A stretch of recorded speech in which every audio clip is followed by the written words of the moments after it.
Saudi আরবের Jeddah থেকে হাজিদের নিয়ে দেশে ফেরা একটি ফ্লাইটের ১৫০ লাগেজ কাটার ঘটনায় ব্যাপক তোলপাড় চলছে দেশে বিদেশে।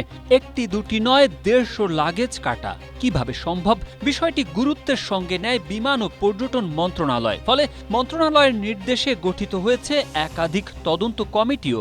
যদিও এখনও পর্যন্ত ঢাকার হযরত শাহজালাল আন্তর্জাতিক বিমানবন্দরে লাগেজ কেটে চুরি হয়েছে বলে সুদূর কানাডা থেকে ফেসবুকে স্ট্যাটাস দিয়ে যে অভিযোগ তোলা হয়েছিল তার কোনোই সত্যতা বিমানবন্দর কর্তৃপক্ষ খুঁজে পায়নি। জেদ্দা আন্তর্জাতিক বিমানবন্দর সংশ্লিষ্ট সূত্রগুলোর নাম প্রকাশ না করার শর্তে জানিয়েছে, হাজিদের ওই ফ্লাইটে লাগেজ ওঠার আগেই এয়ারপোর্ট সিকিউরিটির সদস্যরা তল্লাশি চালান। পরে ওই লাগেজগুলো থেকেই যেগুলো পরিবহনযোগ্য নয় সেগুলো রেখে এলোমেলোভাবেই লাগেজগুলোকে আবার এয়ারক্রাফটে তুলে দেওয়া হয়।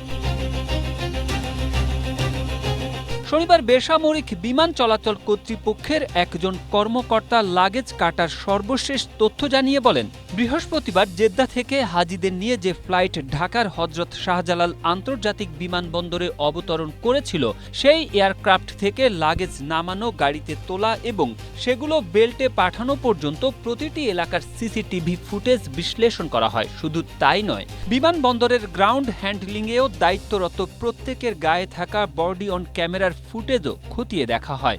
কিন্তু কোথাও আমাদের কোনো কর্মী অথবা বিমান বাংলাদেশ এয়ারলাইন্সের কেউ লাগেজ কেটেছে এমন কোনো দৃশ্য দেখেনি। এরপরেই আমরা নিশ্চিত হয়েছি কিছু সংখ্যক লাগেজ যদি এলোমেলো হয়েও থাকে তাহলে সেটি ঢাকা বিমানবন্দরের নয়, জেদ্দার কিং আব্দুল আজিজ আন্তর্জাতিক বিমানবন্দরেই হয়ে থাকতে পারে।